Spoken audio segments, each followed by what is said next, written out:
ஆச்சி பாதாம் ட்ரிங்க். ஆச்சி பாதாம் ட்ரிங்க் ஒன்னு வாங்குனா ஒன்னு ஃப்ரீ. மார்க்கெட்லயே கம்மி சேதாரத்துல இன்னும் 1% தள்ளுபடி கொடுப்போம். ஓகே, வைரநக கேரட்டுக்கு 5000 தள்ளுபடி கொடுப்போம். தள்ளுபடி திருவிழா. ஸ்டோன் பெஞ்ச் பிலிம்ஸ் மற்றும் பவேஜா ஸ்டுடியோஸ் தயாரிப்பில் வைபவ் சுனில் நடிக்கும் பெருசு மார்ச் 14 முதல் திரையரங்குகளில். அது அவரை கேளுங்க. காரணம் அவரை கேட்டதானே தெரியும். என்ன கேட்டா எப்படி தெரியும்? அவரை போய் கேளுங்க சார். நீ அவரை கேளுங்க. ஏன் தவிச்சலாம் அவரை கேளுங்க. தனிப்பட்ட முறையில் இருக்கிற பிரச்சனை இங்க பேசாதீங்க. நிறைய பேர் வரல, ஏன் வழின்னு கேட்கலாமா? அதை கேட்க மாட்டேங்கிறீங்களே. அனைத்து ஊடக நண்பர்களுக்கும் ஆரம்பிக்கலாமாப்பா? அனைத்து ஊடகங்களுக்கும் பத்திரிகை நண்பர்களுக்கும் வணக்கம். திராவிட முன்னேற்ற கழகம் ஆட்சி பொறுப்பேற்று 4 ஆண்டுகள் நிறைவு பெற்றுக்கின்றன. இன்றைய தினம் வேளாண் பட்ஜெட் 5வது முறையாக தாக்கல் செய்யப்பட்டிருக்கின்றன. கடந்த 4 ஆண்டுகளாக தாக்கல் செய்யப்பட்ட நிதிநிலை அறிக்கை போல இந்த ஆண்டும் அதையே தொடர்ந்து நிதிநிலை அறிக்கையை தாக்கல் செய்திருக்கின்றார்கள்.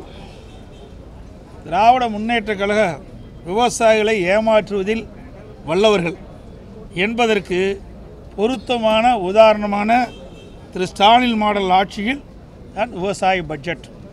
இதுதான் விவசாய பட்ஜெட்.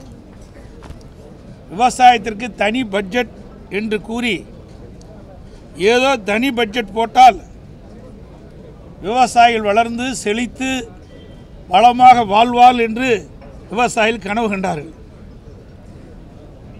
அது ஒரு போலி தோற்றம் என்பது இப்பொழுது நிரூபணமாக இருக்கின்றது.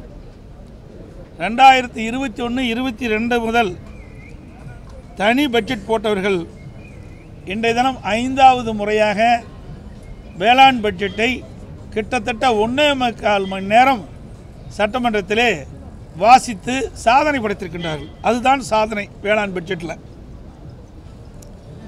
ஆனால் இந்த 1.25 மணி நேரம் வேளாண் பட்ஜெட்டில் வாசித்தில் விவசாயிகளுக்கு நன்மை என்று பார்க்கின்ற பொழுது எதுவுமே கிடைக்கப்பெறாது, ஏமாற்றம் தான் அளிக்கிறது. அது மட்டுமல்ல, வேளாண் துறையை சார்ந்த, அதாவது ஊரக வளர்ச்சித்துறை, பட்டு வளர்ச்சித்துறை, கால்நடைத்துறை, பால்வளத்துறை, கூட்டுறவுத்துறை, மீன்வளத்துறை, வருவாய்த்துறை, தொழில்துறை, மின்சாரத்துறை, நீர்வளத்துறை, பால்வளத்துறை, இப்படின்னு பல துறைகளை ஒன்றாக இணைத்து ஒரு அவியல் கூட்டு மாதிரி ஒரு வேளாண் பட்ஜெட் என்ற ஒரு பட்ஜெட்டை இன்றைக்கு வேளாண் அமைச்சர் சட்டமன்றத்திலே தாக்கல் செய்திருக்கின்றார். இந்த வேளாண் பட்ஜெட்டில் விவசாயிகளுக்கு பயனளிக்கக்கூடிய திட்டமோ அல்லது நன்மையோ என்று பார்க்கின்ற பொழுது எதுவுமே கிடைக்கப்பெறாத ஏமாற்றத்தை தான் இந்த வேளாண் பட்ஜெட் விவசாயிகளுக்கு தந்துள்ளது. மாண்புமிகு அம்மா அவர்கள் ஆட்சி காலத்தில் போடப்பட்ட திட்டங்கள், குறிப்பாக உணவு பதப்படுத்தும் பூங்கா, உழவர் உற்பத்தி குழு போன்றவை கைவிட்டுட்டாங்க. இப்போ இந்த வருஷத்தில் ஏதோ ஒரு சில இடத்துல அறிவிச்சிருக்கிறாங்க. கடந்த 3 ஆண்டு பட்ஜெட்டில் காண அது இல்லை. நான் எல்லாம் அந்த இன்றைய தினம் வரை கடந்த 4 ஆண்டுகள், இன்றைய தினம் 5 ஆண்டுகள் திராவிட முன்னேற்ற கழக ஆட்சியில் வேளாண் பட்ஜெட்டில் அது அறிவிக்கப்பட்டதை ஒட்டி அனைத்துமே நான் இந்த நேரத்தில் தெரிவிக்கிறேன். இவருடைய ஆட்சி காலத்தில் திட்டத்தில் முளைக்காத விதை, உபயோகமற்ற உயிர் உரங்கள் என தவறு செய்ய வசதியான திட்டங்களை தவிர விவசாயிகளுக்கு பயன்படும் எந்த திட்டமும் இதில் இல்லை. ஆர்கானிக் ஃபார்மிங் என துறைக்கு 100 கோடி எல்லாம் அறிவிக்கப்பட்டு நின்றுவிட்டது. இந்த கடந்த பட்ஜெட் எல்லாம் உள்ளடக்கி நான் சொல்லிட்டு இருக்கிறேன். கலைஞர் அனைத்து கிராம ஒருங்கிணைந்த வேளாண் வளர்ச்சி திட்டம் என்று ஒரு திட்டத்தை அறிவித்தார்கள். இதில் ஏற்கனவே அம்மா ஆட்சியில் போடப்பட்ட திட்டங்கள், செயல்படுத்தப்பட்ட திட்டங்கள் தான் உள்ளன. இதனால் விவசாயிகளுக்கு இவருடைய அறிவிக்கப்பட்ட திட்டத்தில் எந்த கூடுதல் பலனும் இல்லை. இவருடைய வேளாண் பட்ஜெட்டில் என்ன சொன்னார் என்ற விவரத்தை இந்த நேரத்தில் தெரிவிக்க விரும்புகின்றேன். தமிழ்நாட்டில் கூடுதலாக 11.75 லட்சம் ஹெக்டேர் பயிர் செய்வதாகவும் ஏற்கனவே இருந்த சாகுபடி பரப்பை 60% 75% விரிவாக்கம் செய்யப்படும் என்று அறிவித்தார்கள். அப்படி உயர்த்தினார் என்று பார்க்கின்ற பொழுது இல்லை. 2021-22 ஆண்டு மொத்த சாகுபடி பரப்பு சதவீதத்தில் சொல்கிறேன் 63.48 லட்சம் ஹெக்டேர். இது பர்சன்டேஜில் 48.7%. ஆனால் சாகுபடி செய்த பரப்பு சதவீதம் பார்க்கின்ற பொழுது 49.08 லட்சம் தான் ஹெக்டேர் தான் சாகுபடி செஞ்சுருக்கிறாங்க. சதவீதம் 37.7%. 22-23 அதில் பார்த்தீங்கன்னா 62.60 லட்சம் ஹெக்டேர், அதில் 48%. இதில் சாகுபடி செய்து பரப்பளவு 48.3 லட்சம், சதவீதம் 37.1%. 23-24 ஆண்டு மொத்த சாகுபடி பரப்பு சதவீதம் 61.16 லட்சம் ஹெக்டேர், சதவீதம் 46.9%. சாகுபடி செய்தது 47.56 லட்சம் ஹெக்டேர், சதவீதம் 36.5.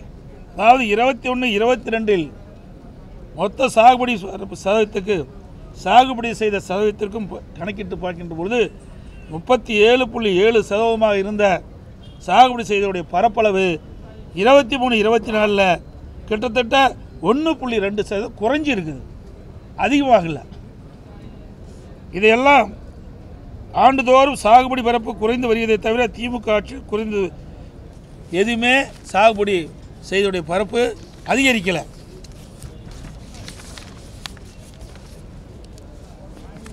பத்து லட்சம் ஹெக்டேர் அளவுக்கு உள்ள இருபோக சாகுபடி நிலங்களை அடுத்து 10 ஆண்டுக்குள் 2 மடங்காக, அதாவது 20 லட்சம் ஹெக்டேராக உயர்த்தப்படும் என்று கூறினாங்க. அதுவும் நடக்கலை. 21-22 ஒருபோகை ஒரு முறைக்கு மேல் சாகுபடி செய்த பரப்பு சுமார் 14.39 லட்சம் ஹெக்டேர். அது 23-24 13.6 லட்சம் ஹெக்டேராக குறைஞ்சுதான். ஒன்று அதிகரிக்கலை, குறைஞ்சி தான் போச்சு. இவர்கள் கூறியது போல இருபோக சாகுபடி பரப்பு உயரவில்லை. அதை உயர்த்த இவரிடம் எந்த திட்டமும் இல்லை. இதுதான் யதார்த்தமான உண்மை. தேங்காய், பருத்தி, சூரியகாந்தி, கருப்பு ஆகிய பணப்பயிர்களுக்கு வேளாண் ஆக்கத்திறனில் தமிழ்நாட்டை முதல் 3 இடங்களில் கொண்டு வருவோம் என்றார்கள். அதுவும் நடக்கலை. இந்த பயிருடைய உற்பத்தி திறன் ஆண்டுதோறும் குறைந்து கொண்டே வருகிறது. அதனுடைய விவரம்: நெல் உற்பத்தி திறன் ஹெக்டேருக்கு 21-22 3566 கிலோ இருந்தது. 23-24 ஆண்டு அது குறைஞ்சி 3354 கிலோவாக குறைஞ்சி போச்சு. பஞ்சு உற்பத்தி திறன் ஒரு ஹெக்டேருக்கு 2019-20 419 கிலோ லிண்ட் இருந்தது. 23-24 அது குறைஞ்சி 312 கிலோ லிண்ட் மட்டுமே உற்பத்தி ஆகிருக்கு. கரும்பு உற்பத்தி திறன் ஹெக்டேருக்கு 108 டன்னாக இருந்தது. 23-24 அது 105 டன்னாக குறைஞ்சி போச்சு. மொத்த நெல் உற்பத்தி 79.06 லட்சம் டன்னாக இருந்தது. 23-24 70.48 லட்சம் டன்னாக குறைஞ்சி போச்சு. பயிர் வகைகள் உற்பத்தி 4.98 லட்சம் இருந்ததை 2020-23 23-24 3.86 லட்சம் டன்னாக குறைந்து விட்டது. இப்படி பல பயிர்கள் உற்பத்தியும் உற்பத்தி திறனும் இந்த ஆட்சியில் குறைந்து விட்டது. இது தமிழ்நாடு புள்ளிவிவர துறையிலிருந்து எடுக்கப்பட்டது. எனவே இந்த அரசு விவசாயிகளுக்கு பயன்படும் எந்த திட்டத்தையும் நிறைவேற்றவில்லை. விவசாயிகள் உற்பத்திக்கு இடுபொருள் கிடைப்பதில்லை, தரமான விதைகளும் கிடைப்பதில்லை, கொடுப்பதும் இல்லை. நோய் ஏற்பட்டால் அதை கட்டுப்படுத்த, அதாவது பயிர்களுக்கு நோய் ஏற்பட்டால் அதை கட்டுப்படுத்த அரசு உதவ முன்வருவதில்லை. பயிரிழப்பு ஏற்பட்டால் இழப்பீடு கிடைப்பதில் குறுவை சாகுபடிக்கு 3 ஆண்டாக தொடர்ந்து பயிர் காப்பீட்டு திட்டத்தில் விவசாயிகளை சேர்க்கப்படலை. இந்த ஆண்டுக்கு முந்தைய ஆண்டு வீரவசனம் பேசினார் திரு ஸ்டாலின் அவர்கள். மேட்டூருக்கு போய் இது டெல்டாக்காரன் அப்படின்னு தண்ணி திறந்து விட்டார். தண்ணி திறந்து விட்டு அந்த குறுவை சாகுபடிக்கு போதிய தண்ணீர் கிடைக்காதனால பயிரிட்ட பயிர்கள்லாம் கிட்டத்தட்ட சுமார் 2 லட்சம் ஏக்கர் பயிர்கள் எல்லாம் காஞ்சி விவசாயிகள் பெரும் நஷ்டத்துக்குள்ளானாங்க. அதற்கு இழப்பீடு தொகை கொடுக்க முடியல. ஏன்னா பயிர் காப்பீட்டு திட்டத்தில் சேர்க்கலை. அனைத்து இந்திய அண்ணா திராவிட முன்னேற்ற கழகம் ஆட்சி இருக்கின்ற பொழுது ஒவ்வொரு ஆண்டும் குறுவை சாகுபடி செய்த விவசாயிகளை பாதுகாக்கின்ற விதமாக பயிர் காப்பீட்டு திட்டத்தில் அந்த விவசாயிகளை சேர்க்கப்படும். ஆனால் கடந்த 3 ஆண்டுகளாக திராவிட முன்னேற்ற கழக ஆட்சியில் குறுவை சாகுபடிக்கு பயிர் காப்பீட்டு திட்டத்தில் விவசாயிகள் இடம்பெற செய்யலை. இதனால் இயற்கை சீற்றத்தால் விவசாயிகள் கடுமையாக பாதிக்கப்பட்டாங்க. அதுதான் உண்மை. அதேபோல் விவசாயிகள் விளைவித்த விளைபொருளுக்கு விலை நிர்ணயம் செய்யப்படும் சொன்னாங்க தேர்தல் அறிக்கையில். அதுவும் இது வரைக்கும் எந்த அறிவிப்பும் இடம்பெறல. இது ஒரு ஏமாற்று வேலை. அரசு நேரடி நெல் கொள்முதலில் விவசாயிகள் விற்பனை செய்வதற்காக நெல்லை கொண்டு போகிறாங்க. அங்கே போய் திறந்த வெளியில் அடுக்கி வச்சுருக்கிறாங்க. நேற்றைய தினம் நினைக்கிறேன் மழை வெள்ளத்தில் சிவகங்கை மாவட்டம் என்று கருதுகிறேன். சிவகங்கை மாவட்டம் தானே. அந்த மாவட்டத்தில் பார்த்திங்கன்னா சுமார் 5000 மூட்டைகளுக்கு மேலாக விவசாயிகள் கொண்டு வந்த விற்பனைக்காக கொண்டு வந்த அந்த நெல்லெல்லாம் மழையில் நனைஞ்சு நெல் மணிகள்லாம் முளைச்சி போயிருக்கிற சூழல் ஏற்பட்டிருக்குது. அதுக்கு தகுந்த ஏற்பாடு தார்ப்பாயெல்லாம் கொடுக்கல. விவசாயிகள் தங்கள் உற்பத்தி செய்யப்பட்ட விளைவித்த நெல்லை மூட்டைகளை மூலமாக நேரடி நெல் கொள்முதல் கொண்டு வந்து விற்பனை செய்கின்ற பொழுது ஒரு மூட்டைக்கு 40 ரூபா அதில் லஞ்சம் பெறாங்க. டிரான்ஸ்போர்ட்டில் மிகுந்த ஊழல் நடந்ததாக பரவான செய்தி வந்திருக்குது. இப்படி இந்த ஆட்சி பொறுப்பேற்ற பொழுது விவசாயிகளுக்கு நன்மை கிடைக்கல. விவசாயிகளும் மீதும் விவசாயிகளுக்கு கிடைக்க வேண்டிய அந்த நன்மையில் கூட ஊழல் செய்கின்ற ஒரே அரசாங்கம் ஸ்டாலின் மாடல் அரசாங்கம் தான். அதாவது விவசாயிகள் உற்பத்தி செய்கின்ற பொருளை பதப்படுத்தும் அந்த தொழில் ஊக்கப்படுத்தலை. இதே புரட்சித் தலைவி அம்மா இருக்கின்ற பொழுதே திட்டத்தை கொண்டாந்து அம்மாவுடைய அரசு மிக செம்மையாக செயல்படுத்துது. மழைக்காலத்துக்குள்ள பெய்கின்ற நீர் ஒரு சொட்டு நீர் கூட வீணாகாமல் சேமித்து வைத்து குடிமராமத்து திட்டத்தை கொண்டாந்தேன். அந்த திட்டத்தையும் கைவிட்டுக்கிட்டாங்க. ஏண்டா மழை காலத்தில் பெய்கின்ற மழை நீரை முழுவதும் சேமித்து வைத்தால் கோடை காலத்திலே அது பயன்படுத்த முடியும். நிலத்தடி நீர் உயரும், விவசாயிகளுக்கு தேவையான நீர் கிடைக்கும், குடிப்பதற்கு தேவையான நீர் கிடைக்கும். அற்புதமான திட்டத்தை நாங்கள் கொண்டு வந்தோம். அந்த திட்டத்தையும் கைவிட்டுட்டாங்க. அந்த திட்டத்தை பற்றியும் இந்த பட்ஜெட்டில் எந்த அறிவிப்பும் இடம்பெறலை. அதேபோல் மாண்பு அம்மாவுடைய ஆட்சியில் கொண்டு வரப்பட்ட பல திட்டங்கள் இன்றைக்கு அத்திக்கடை அவனாசி திட்டம். ஏன்னா விவசாயிகளுக்கு நீர் தான் முக்கியம். அந்த நீரை சேமிப்பது, அதை சேமித்த நீரை முறையாக வழங்குவது. அதுபோல் எங்கெங்கெல்லாம் உபரி நீராக போய் கடலில் கலக்கின்றதோ அந்த நீர்களை ஆங்காங்கே தடுப்பணைகள் கட்டி நீரை தேக்கி விவசாயிகளுக்கு தேவையான நீர் கொடுப்பது. அப்படி ஒரு அற்புதமான திட்டத்தை கொண்டு வந்தோம். அத்திக்கடை அவனாசி திட்டத்தை போல் ஒரு திட்டமும் இந்த ஆட்சியில் கொண்டு வரல. இன்றைக்கு 2வது திட்டம், அங்கே அத்திக்கடை அவனாசி திட்டத்தை போல் 2வது திட்டத்தை நான் கொண்டு வந்தோம். விரிவான திட்ட அறிக்கை தயாரிக்கப்பட்டு இருந்தோம். அந்த திட்டத்தையும் இந்த அரசாங்கம் கைவிட்டு விட்டது.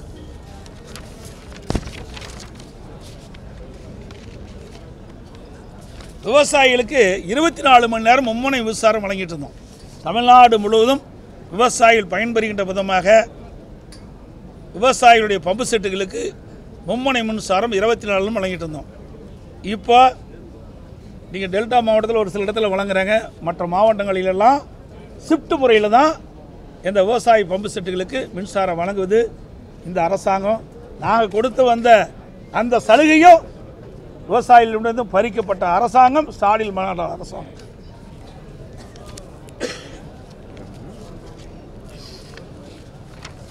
அதோட நேற்றைய தினம் இந்த பட்ஜெட்டை பற்றி நிறைய பேச முடியல. ஏன்னா நாங்கள் வெளியெடுப்பு செய்த காரணத்தினால அந்த நிதிநிலை அறிக்கையினுடைய புத்தகம் கிடைக்கப்பெறல.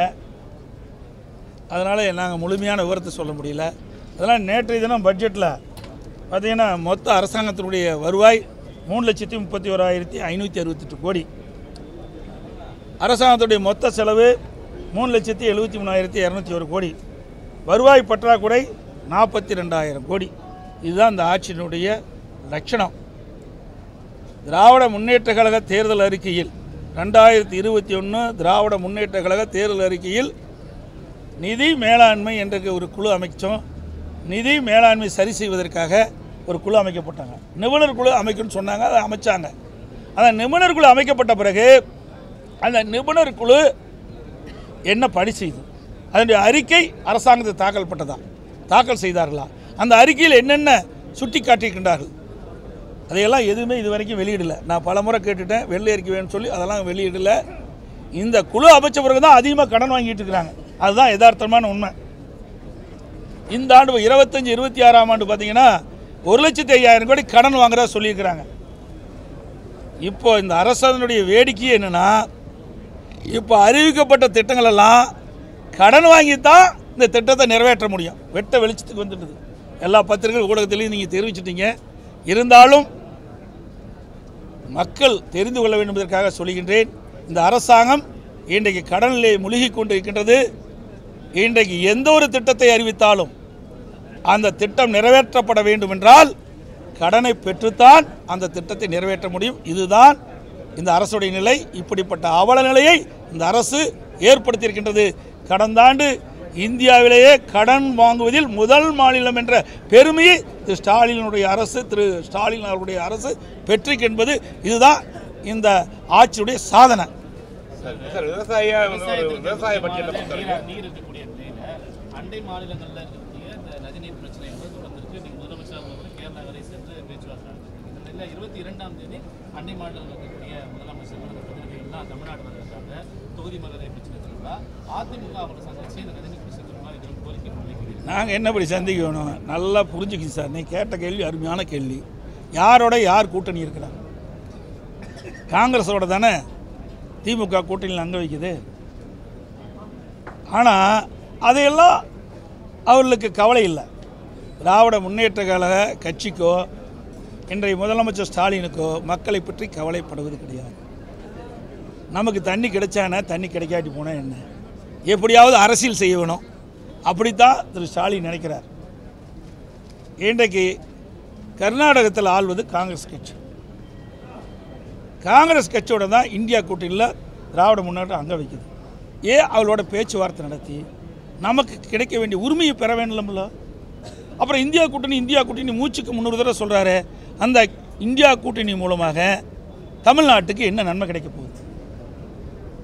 ஒரு இந்தியா கூட்டணி நீங்கள் சொல்கிறீங்களே, இந்த இந்தியா கூட்டணி நீங்கள் அமைத்த பிறகு அந்த கூட்டணியின் மூலமாக தமிழ்நாட்டுக்கு பலன் கிடைக்கக்கூடிய ஏதாவது ஒரு விஷயத்தையாவது நீங்கள் முன்னெடுத்து சென்று பெற்றிருக்கீங்களா? எதுவுமே கிடையாது. அது மட்டும் இல்லை, நான் ஏற்கனவே சொன்னதை போல் 13 ஆண்டு காலம் திராவிட முன்னேற்ற கழகம் மத்தியில் ஆட்சியில் இருந்தாங்க. அப்போ மாநிலத்தில் ஆட்சியில் இருந்தாங்க. அப்போது தமிழ்நாட்டுக்கு தேவையான திட்டங்களை பெற்றிருக்கலாம். நதிநீர் பிரச்சனையை எளிமையாக தீர்த்திருக்கலாம். எதுவுமே செய்யலை. ஆட்சி அதிகாரம் வேணும், அதற்காக எதை வேணாலும் விட்டு கொடுக்கக்கூடிய ஒரே கட்சி திமுக கட்சி தான். அது யதார்த்தமான உண்மை. தமிழ்நாட்டு மக்களை பற்றி கவலை இல்லை. தமிழ்நாட்டு மக்கள் ஓட்டு போட்டு அவர்கள் தேர்ந்தெடுத்தா என்ன மத்தியில் ஆட்சி அதிகாரத்தில் போய் அமர வேண்டும் என்பது அவருடைய நோக்கமே ஒழிய தேர்ந்தெடுக்கப்பட்ட மக்களுக்கு நன்மை செய்வதாக சரித்திரமே கிடையாது. திராவிட முன்னேற்ற கழகத்தை பொறுத்த வரைக்கும் இன்றைக்கி சொன்ன மாதிரி இன்றைக்கி வர்றாங்கள்ல, இன்றைக்கி மற்ற மாநில முதலமைச்சர்கள்லாம் அழைச்சிருக்கிறாங்க, இல்லை தலைவர்கள்லாம் அழைச்சிருக்கிறாங்க. அப்போ நாடாளுமன்ற தொகுதி மறுசீரமைப்பு பற்றி தான் அழைச்சிருக்கிறார். இங்கே மும்மொழி கொள்கைன்னு சொல்லிட்டு இருக்கார். மும்மொழி கொள்கை திராவிட முன்னேற்ற கழகம் 13 ஆண்டு காலம் மத்தியில் ஆட்சி அதிகாரத்தில் இருக்கின்ற பொழுது கல்வி பொதுப்பட்டியலில் இருந்தது. அதை மாநில பட்டியலுக்கு ஏன் மாற்றலை? இதை மாற்றியிருந்தால் அந்த பிரச்சனையை எழுதாதுற. சரி, இப்போது பல்வேறு மாநிலத்துக்கு சென்று முதலமைச்சரெல்லாம் பார்த்துட்டு வந்திருக்கிறீங்க. இதில் ஒரு கோரிக்கை தான் வச்சிங்க, இன்னொரு கோரிக்கையை வைக்கல. கர்நாடகத்தில் என்ன இருக்குது? கன்னடம் தான் தாய்மொழி.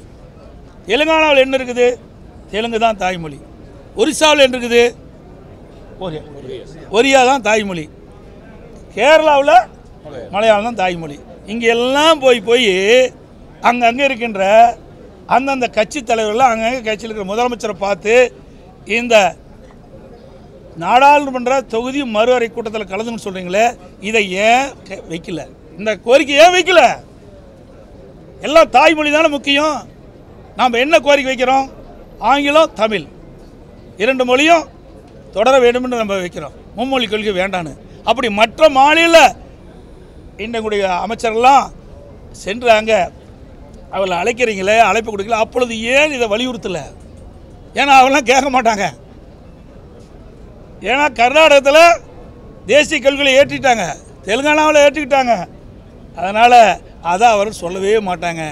இதெல்லாம் அரசியல் ஆதாயம் தேடுவதற்காக இந்த கூட்டத்தை கூட்டுறார ஒழிய மாநில மக்களுடைய பிரச்சனைகளை தீர்ப்பதற்காக இந்த கூட்டம் கூட்டல. நீங்க ஒரு விவசாயியா வந்து ஒரு பட்ஜெட்டை பார்த்துருக்கீங்க, விவசாய பட்ஜெட்டை பார்க்கும் பொழுது உங்களுடைய அது அவரை கேளுங்க. காரணம் அவரை கேட்டதானே தெரியும், என்னை கேட்டால் எப்படி தெரியும்? அவரை போய் கேளுங்க சார், நீ அவரை கேளுங்க. ஏன் தவிச்சுன்னு அவரை கேளுங்க. இதெல்லாம் கேட்குற கேள்வி இல்லை. தனிப்பட்ட முறையில் இருக்கிற பிரச்சனை இங்கே பேசாதீங்க.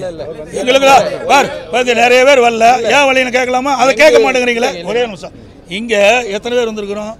மொத்தம் 62 பேர். அவரோட வேலை இருக்கும். இங்கே வந்து சுதந்திரமாக செயல்படுகின்ற கட்சி திமுக மாதிரி அடிமை ஆட்கள் இங்கே கிடையாது. நல்லா புரிஞ்சுங்க. எங்கேயுமே நான் ஒரு திருமணத்துக்கு போகிறேன், பத்திரிக்கையில் போடுறீங்க, இவர் கலந்துக்கலாம் அவர்கள். நான் என்றைக்குமே யாரையும் எதிர்பார்ப்பது கிடையாது. நான் ஒரு சாதாரண தொண்டர், புரிஞ்சுக்கிங்க. தலைவன் கிடையாது. திமுக மாதிரி வாரிசு அரசியல் இங்கே கிடையாது. குடும்ப கட்சி கிடையாது, புரியுதுங்களா? சர்வாதிகார ஆட்சி கிடையாது. சுதந்திரமாக அனைவரும் செயல்படலாம். எங்கே வேணாலும் எப்படி வேணாலும் போகலாம். யாரும் கேட்கறதில்ல. எங்களுக்கு ஒரே எதிரி திராவிட முன்னேற்ற கழகம் தான். அதைத்தான் நான் ஏற்கனவே தெளிவுபடுத்திட்டேன். மற்ற கட்சியில் எங்களுக்கு எதிரியே கிடையாது. அதே போல் எங்களுக்கு இருக்கிற உறுப்பினர்கள் சுதந்திரமாக செயல்படுறாங்க. எந்த தடையும் கிடையாது. எந்த கட்சியிலும் இப்படிப்பட்ட சுதந்திரம் கொடுக்கல. அதிமுக சுதந்திரம் கொடுக்குற. ஏன்னா நாங்களே இவளோடு இருந்து பணியாற்றியவர். விவசாயியா இந்த பட்ஜெட்டை பற்றியும் எப்படி இருந்ததுன்னா இந்த பட்ஜெட் நல்லா இருக்கு ஒரு விவசாய சார். இது விவசாயிகளை ஏமாற்றுவதற்காக திராவிட முன்னேற்ற கழகம் வேளாண் பட்ஜெட் என்ற ஒரு நாடகத்தை அரங்கேற்றிருக்குது. இந்த வேளாண் பட்ஜெட் திராவிட முன்னேற்ற கழகம் இந்த 5 ஆண்டு காலமாக சட்டமன்றத்தில் தாக்கல் செய்யப்பட்ட வேளாண் பட்ஜெட் ஒரு கண் துடைப்பு. விவசாயிகளை ஏமாற்றுவதற்காக இந்த ஆட்சியாளர்கள் செய்கின்ற நாடகம். இதனால் என்ன பயன் இருக்குது? எல்லாம் இந்த மானிய கோரிக்கைகள் வருது. ஒவ்வொரு துறை இருக்குது. அந்த துறை வாரியாக என்னென்ன திட்டத்தை கொண்டு வரணும் அதில் விவரமாக இருக்கும். எல்லா மானிய கோரிக்கைகளையும் அதெல்லாம் உள்ளடக்கி ஒரு புத்தகத்தை போட்டு 1.25 நாள் எங்களையெல்லாம் அமர வச்சு என்ன அதில் எதாவது இருக்குன்னு நாங்களும் பார்த்துக்கிட்டே இருக்கிறோம். ஒன்றையுமே காணோம். இப்படியெல்லாம் மக்களை ஏமாற்றுகிற தந்திர மாடல் செய்கின்ற ஒரே அரசாங்கம் இந்த அரசாங்கம்.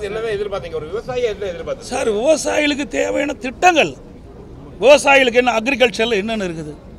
ஒரு விவசாயி பயிர் நடுறான், அந்த பயிர் எப்படி வளரும்? அந்த பயிர் விளைச்சல் கொடுக்கும். விளைச்சல் கொடுக்கும்போது அந்த விளைபொருளுக்கு தேவையான விலை நிர்ணயம் செய்ய வேண்டும். ஏன்னா விவசாயிகள் பயிர் அடிக்கின்ற பொழுது ஒரு விலை, அவன் வந்து ஆகா ஒரு ஏக்கரில் இந்த பயிர் நட்டால் கிட்டத்தட்ட அறுவடை ஆகும்போது நமக்கு எவ்வளவு லாபம் கிடைக்குன்னு நினைப்பான். ஆனால் அறுவடை ஆகுன்ற பொழுது மாறி போயிடும். இன்றைக்கி போய் தக்காளி என்ன வைங்க, நல்லா எண்ணி பாருங்கள், இன்றைக்கி 10 ரூபாய்க்கு விற்கிது. இன்றைக்கி விவசாயி எப்படி பிழைக்க முடியும்? அதுக்கு தான் அதற்கு உண்டான விலை நிர்ணயிக்க வேண்டும். அதுதான் நாங்கள் எதிர்பார்த்தோம். அது இந்த ஆட்சியில் இல்லை. இன்றைக்கு விவசாயிகள் உற்பத்தி செய்யப்படுற விளைபொருளுக்கு விலை நிர்ணயம் கிடையாது. இன்றைக்கு இந்த மைக்கு தயார் பண்ணுறாங்க, இதுக்கு விலை நிர்ணயம் பண்ணுறாங்க. இந்த கேமரா தயார் பண்ணுறாங்க, அதுக்கு விலை நிர்ணயம் பண்ணுறாங்க. இந்த சட்டை தயார் பண்ணுறாங்க, இந்த சட்டைக்கு விலை நிர்ணயம் பண்ணுறாங்க. ஆனால் விவசாயிகள் உற்பத்தி செய்யப்படுகின்ற அந்த சொந்த விவசாயி உற்பத்தி செய்கின்ற அந்த விளைபொருளுக்கு விலை நிர்ணயம் செய்யவில்லை. அதை நாங்கள் எதிர்பார்க்குறோம். விவசாயி என்ற முறையில் இதில் காணோம். விவசாயிகள் என்ற முறையில் நான் வருத்தப்படுறேன். ஆனால் இது ஒரு கடினமானது தான். இருந்தாலும் இந்த வேளாண் பட்ஜெட் என்று அறிவிக்கின்ற போது வேளாணுக்கு நன்மை கிடைக்கின்ற பட்ஜெட்டாக இருக்கணும், கண் துடைப்பு பட்ஜெட்டாக இருக்கக்கூடாது.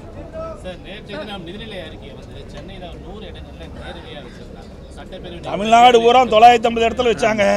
ஆனால் அந்த எல்இடியில் திரு சீமானவர்கள் பேசுறது தான் தெளிவாக வந்திருக்குது. அதைத்தான் மக்கள் பார்த்து ரசிச்சிருக்கிறாங்க, பட்ஜெட்டை பார்த்து ரசிக்கல. அனைவருக்கும் நன்றி, வணக்கம். நக்கீரன் டிவிக்கு சப்ஸ்கிரைப் செய்யுங்கள். உங்கள் ஆதரவே எங்கள் பலம். ஆசிரியர்களுக்கு நண்பனாகவும் மாணவர்களுக்கு ஆசானாகவும் திகழும் தேர்வு வழிகாட்டி. ஒவ்வொரு பாடத்திற்கும் அனுபவமிக்க ஆசிரியர்களின் துல்லியமான தெளிவான விடைகள். CNC இருக்கு, தேர்வு பயம் எதற்கு? இது தீரன் பப்ளிஷிங் ஹவுஸ் விற்பனை வெளியீடு.